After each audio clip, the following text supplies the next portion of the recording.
La Villa Le Lac que Le Corbusier construit pour ses parents en 1923 est l'archétype de la maison minimum. Elle aura une influence exceptionnelle autour des questions fondamentales de l'habitat minimum et de l'habitat pour le plus grand nombre. Elle a instauré et perpétué tout un univers technique et esthétique, et bien sûr elle n'a été reconnue à sa juste valeur et appréciée que bien des années plus tard. C'est le propre des avant-gardes. Ici, on a déjà 3 des futurs 5 points d'une architecture nouvelle, la fenêtre en longueur, le plan libre et le toit terrasse qui est ici un toit jardin. Ce qui est unique à la Villa Le Lac, c'est que Le Corbusier va y revenir pendant 30 ans, jusqu'en 1951, pour apporter des améliorations techniques, pour étudier la polychromie. Et cette maison va devenir un véritable laboratoire pour l'architecte. C'est ce que j'appelle le laboratoire des idées modernes.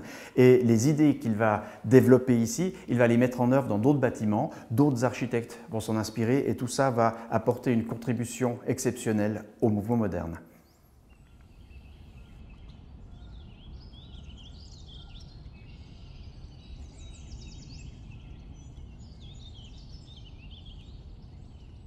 Imaginez que quand Le Corbusier a décidé, il y a près de 100 ans, de construire la Villa Le Lac, Corzon n'était qu'un petit village maraîcher proche de sa voisine Vevey, qui était déjà une ville industrialisée. Entre-temps, l'urbanisation a fait se joindre les villes et les villages alentours en une agglomération de près de 80 000 habitants qu'on appelle la Riviera.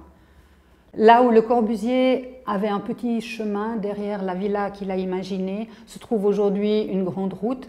Des maisons se sont bâties, une piscine municipale et le siège d'une importante multinationale l'aborde.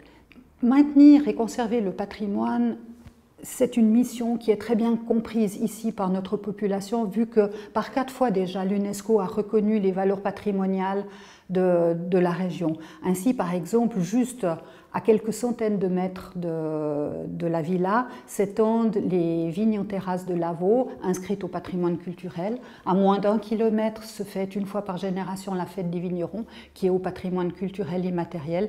Et enfin, les archives du Festival de jazz de Montreux figurent, grâce à l'UNESCO, dans la mémoire du monde.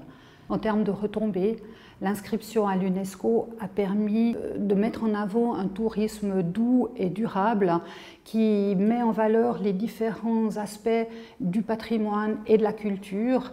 Et enfin, du point de vue touristique, l'inscription a permis d'ouvrir la Villa Le Lac à un public plus large que les seuls architectes ou étudiants d'art qui la fréquentaient jusqu'alors.